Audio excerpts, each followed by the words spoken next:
राज्य विधिमंडळाच्या अर्थसंकल्पीय अधिवेशनाला उद्यापासून सुरुवात होईल आणि 25 मार्चपर्यंत हे अधिवेशन चालू राहणार आहे। अधिवेशनाच्या पूर्वसंध्येला संध्याकाळी 6 वाजता आज सरकारकडून चहापानाचा कार्यक्रम होणार आहे। सरकारच्या या चहापानावर विरोधकांनी नेहमीप्रमाणे बहिष्कार टाकलेला आहे। तर या अधिवेशनामध्ये विरोधी पक्ष विविध मुद्द्यांवरून सरकारची कोंडी करण्याची शक्यता आहे। कांदा, धान, सोयाबीन, कपाशीच्या हमीभावाच्या मुद्द्यावरून हे अधिवेशन त्यामुळे गाजण्याची शक्यता आहे। स्थानिक स्वराज्य संस्थांच्या निवडणुकीत केलेली अडवणूक, बिनविरोध नगरसेवकांच्या मुद्द्यावरून रणकंदन माजण्याची चिन्ह आहेत।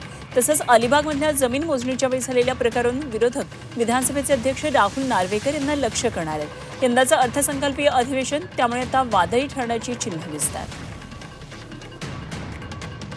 कोणकोणत्या मुद्द्यावरून हे अधिवेशन गाजू शकतं एकदा आपण पाहूया ग्राफिक्सद्वारे। कापूस, धान, कांदा, सोयाबीनच्या प्रश्नांवर चर्चा होणार आहे, त्यामुळे घणाघाती वादळी अशी चर्चा होईल। अवकाळी नुकसानग्रस्तांसाठी सरकारने जाहीर केलेली मदत या संदर्भात सुद्धा विरोधक प्रश्न विचारतील। 2017च्या कर्जमाफीवरून विरोधक सरकारला जाब विचारणार आहेत। भारत अमेरिका व्यापार कराराचा मुद्दा यावेळी अर्थसंकल्पीय अधिवेशनात राज्याच्या गाजणार आहे। लाडक्या बहिणींच्या अनुदानातल्या वाढीचा मुद्दा सुद्धा गाजणार आहे आणि या संदर्भातली चुणूक काही वेळापूर्वी आपल्याला दिसली। स्थानिक स्वराज्य संस्था निवडणुकीमध्ये केलेली अडवणूक हाही मुद्दा सध्या विरोधकांच्या हातात आहे। बिनविरोध नगरसेवकांचा मुद्दा सुद्धा गाजणार आहे आणि त्याचबरोबर महत्त्वाचा मुद्दा अलिबाग प्रकरणात नार्वेकरांना विरोधक लक्ष्य करण्याची शक्यता आहे।